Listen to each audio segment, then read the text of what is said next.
কাঁকরোল একটি পুষ্টিগুণে ভরপুর সবজি যা আমাদের স্বাস্থ্যের জন্য খুবই উপকারী।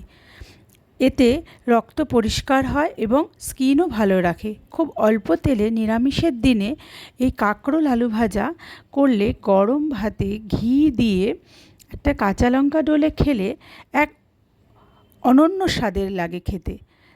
আর এটি খাওয়াও খুব ভালো আমাদের শরীরের জন্য। আসুন তবে তৈরি করি। এর জন্য কড়াইতে সাদা তেল গরম করে আমি এখানে অল্প পরিমাণ তেল নিয়েছি, 2 চামচ মতো।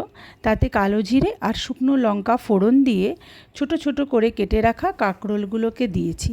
এরপর এতে নুন আর হলুদ দিয়ে একটু নাড়াচাড়া করে তারপর এতে আলু ভাজার মতো কেটে রাখা আলুগুলো দিয়ে ভালো করে নাড়াচাড়া করে একটু ঢাকা চাপা দিয়ে রেখেছি। 5 মিনিটের মতো ঢাকা চাপা দিয়ে তারপর এতে কুচনো লঙ্কা ছড়িয়ে ভালো করে নাড়িয়ে চাড়িয়ে অল্প তেলে করার জন্য কড়াইটা একটু ধরে যেতে পারে, তাতে অসুবিধা নেই। বারবার নাড়ানো চাড়ানো হলে আস্তে আস্তে জিনিসটি ঠিক হয়ে যাবে। এরপর এটি হয়ে গেলে পরে কড়াই থেকে নামিয়ে গরম ভাতে একটু ঘি না দিলেও চলে, তবে একটু ঘি দিয়ে কাঁচা লঙ্কা দিয়ে সুন্দর মতো মেখে খেলে খুব ভালো লাগে খেতে। রান্নাটি ভালো লাগলে আমার চ্যানেল ঝিলিকের শখের রান্নাঘর চ্যানেলটি সাবস্ক্রাইব করে দেবেন আর ফলো দিয়ে পাশে থাকবেন।